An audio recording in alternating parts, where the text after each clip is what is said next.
There is a name so powerful that when spoken with a sincere heart, no prayer remains unanswered. A name so sacred that prophets wept when they discovered it. A name so hidden that scholars have debated its identity for 14 centuries.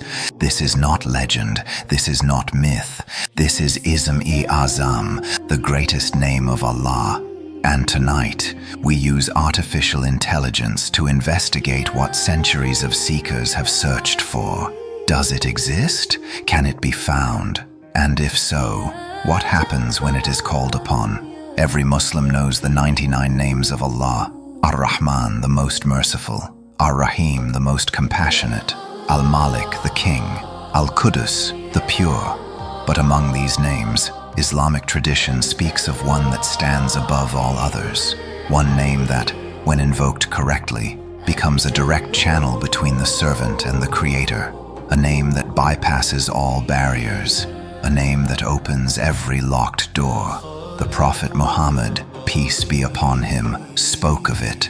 The companions asked about it. The scholars searched for it. And the saints claimed to have experienced it. But here is the mystery. No one agrees on which name it is. Some say it is hidden within Ayat al-Kursi, the throne verse. Some say it appears in Surah Taha. Others believe it is a combination, a secret encoded within the Quran itself. And some say it is not a word at all, but a state of the heart. So we began our investigation. We asked artificial intelligence to analyze every occurrence of Allah's names in the Quran.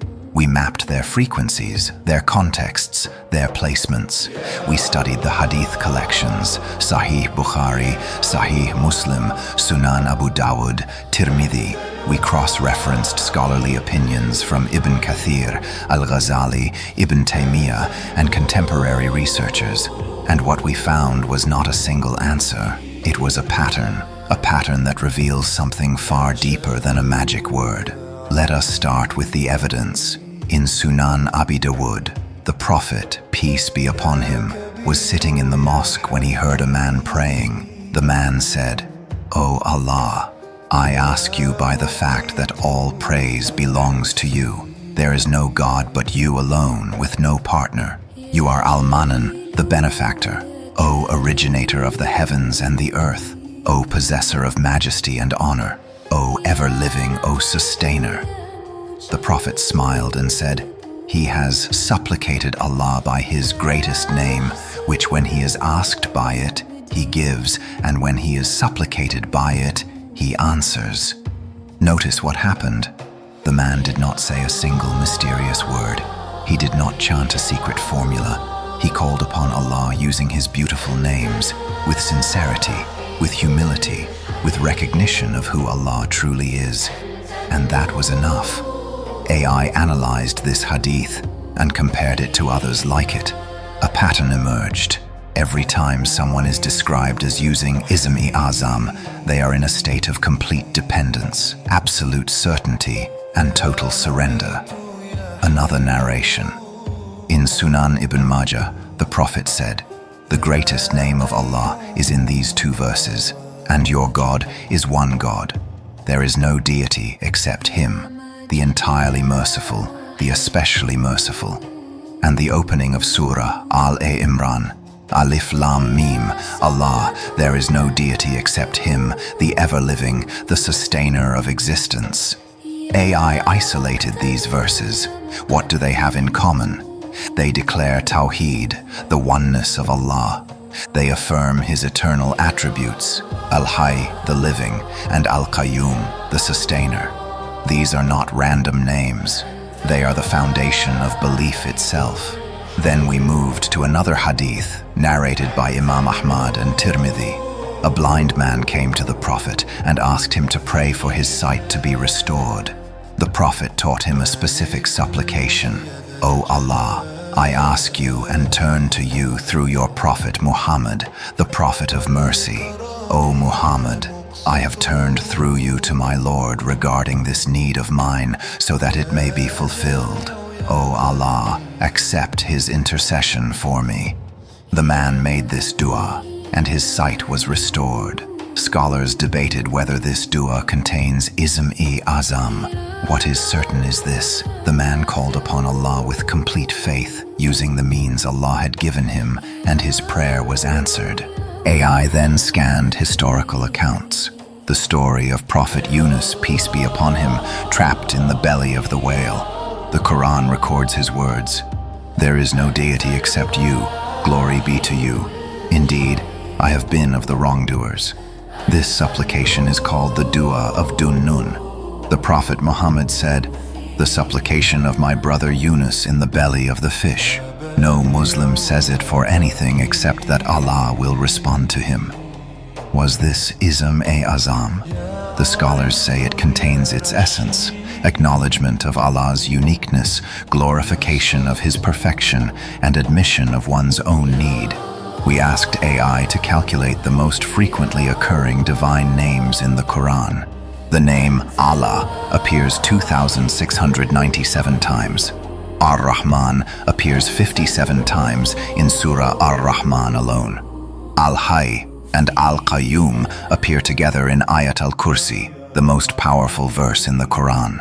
When these names are invoked together, something changes, not in the universe, but in the heart. The one who says them with full awareness enters a state where Allah becomes more real than everything else. Then we examined the accounts of the righteous. Imam al-Ghazali, in his book Ihya Ulum al-Din, wrote that Ism-e-Azam is not necessarily a single word, but the name that most perfectly describes Allah in relation to what you are asking. If you are asking for mercy, call upon Ar-Rahman and Ar-Rahim. If you are asking for provision, call upon Ar-Razak. If you are seeking guidance, call upon Al-Hadi. The greatest name is the one that aligns your need with Allah's attribute. AI cross-referenced this with modern psychology.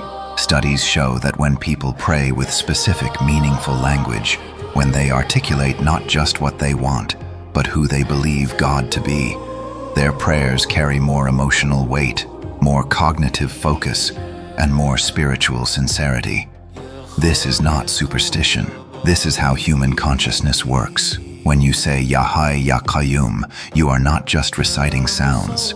You are declaring, "O ever-living, O sustainer of all existence, I depend entirely on you."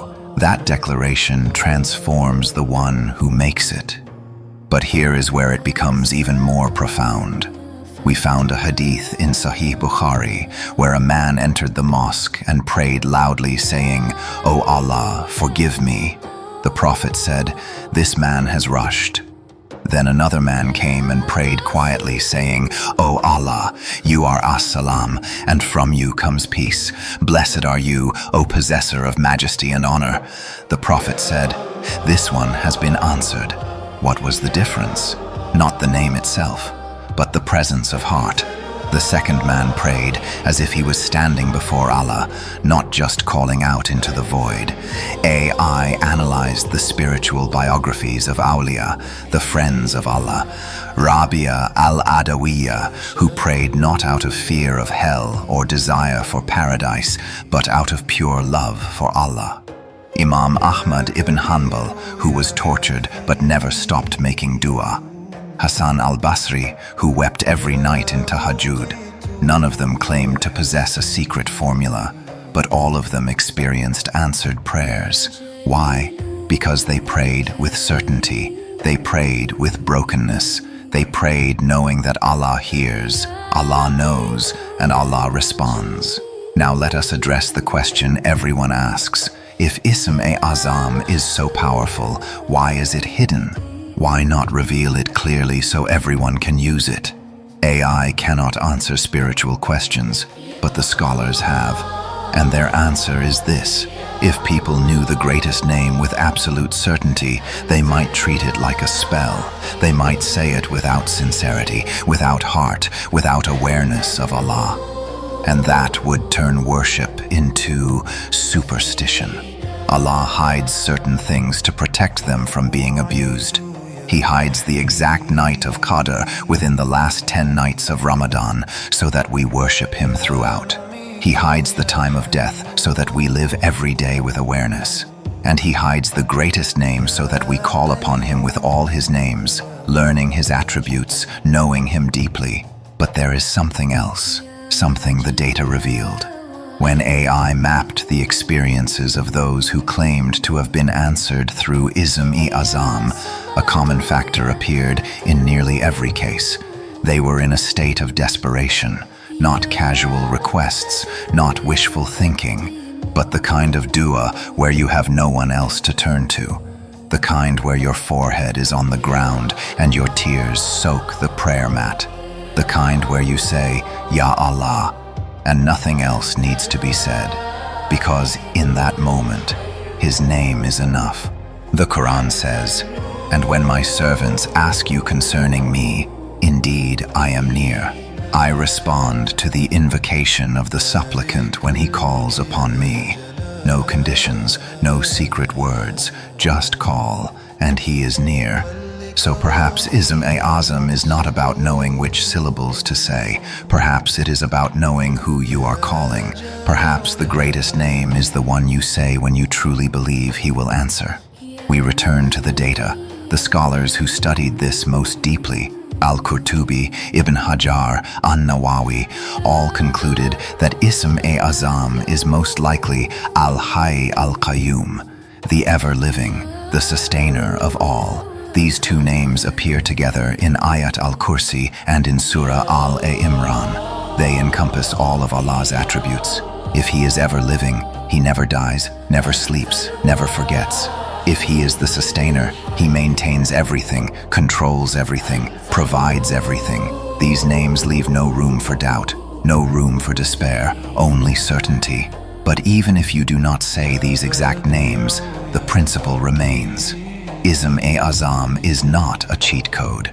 It is not a shortcut. It is the name you call when your heart is fully present, when you are not distracted, when you are not doubtful, when you stand before Allah knowing that He alone can help. And in that state, every name becomes the greatest name. AI cannot replicate this. It can analyze language, count words, map patterns, but it cannot measure sincerity. It cannot quantify a broken heart. It cannot detect the moment when a servant's dua pierces the heavens because it was made with complete certainty in Allah's response. That is beyond data. That is the realm of faith. So what does this mean for you? It means you do not need to search for a hidden word. You do not need to find a secret scholar or a mystical formula. You already have everything you need. You have the 99 names. You have the words of the Quran. You have the supplications of the Prophet. And most importantly, you have direct access to Allah. No intermediary, no barrier, just you and Him. If you want your prayers answered, start here. Learn the meanings of Allah's names. When you say Ar-Rahman, feel His mercy. When you say Al-Qadir, recognize His power. When you say Al-Alim, know that He knows your situation better than you do. Let each name transform how you see Him. And then, when you make dua, do not just ask. Call upon Him as if He is right there, because He is. The evidence is clear. The pattern is undeniable. Ism-e-Azam is not hidden from you. It is waiting for you to discover it, not in a book, not in a dream, but in the moment when you call upon Allah with nothing but trust. And in that moment, you will understand. The greatest name is the one that opens your heart before it opens the heavens. We are AI Believes Tour. The search for truth never ends. The next journey begins soon.